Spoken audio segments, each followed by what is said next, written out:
have seen the movie The Conjuring, you might think you know the story of the Perron family.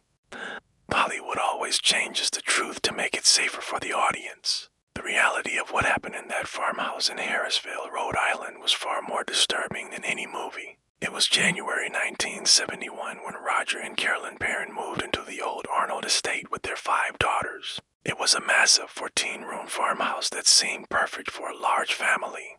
But the warnings began before they even unpacked the first box. The previous seller, who was in a hurry to leave, gave Roger one strange piece of advice: for the sake of your family, leave the lights on at night. The family dog, a brave animal that usually barked at everything, refused to enter the house.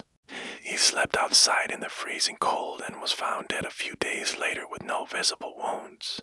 The haunting started with small things: a broom sweeping the kitchen floor by itself and the sound of a baby crying in the empty bedrooms. But soon the spirits revealed themselves. The family claimed the house was crowded with ghosts. Some were harmless, but one was pure evil. This entity targeted the mother, Carolyn. She would wake up with a sharp, stinging pain in her leg. When she checked, she would find a perfectly circular puncture wound. Bleeding as if she had been stabbed with a large sewing needle, the entity was identified as Bathsheba Sherman, a woman who lived on the land in the 1800s. Local legend said Bathsheba was a Satanist who had sacrificed her own baby to the devil before hanging herself from a tree in the backyard. She was jealous of Carolyn for being a mother and wanted to drive her out of the house or kill her. The attacks became physical. Carolyn was slapped across the face by invisible hands and doors would slam shut, trapping the girls in dark rooms. Desperate, the family called Ed and Lorraine Warren, the famous paranormal investigators.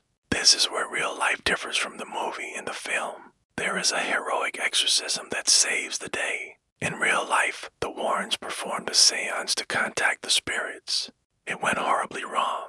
Carolyn Perron became possessed during the ritual. Her body was thrown across the room, and she began speaking in a voice that sounded like a growling beast. She levitated in her chair, and her face contorted into a mask of rage. Roger Perron, seeing his wife suffering, didn't thank the Warrens. He was terrified and furious. He punched Ed Warren in the face and kicked the investigators out of his house to stop the ritual. But the most terrifying part of this story is not the seance. It is what happened after. Unlike the movie, the family didn't leave immediately because they were too poor to move. They lived in that house with Bathsheba and the other spirits for 10 long years. They learned to coexist with the monsters, avoiding certain rooms at night and never going into the cellar alone.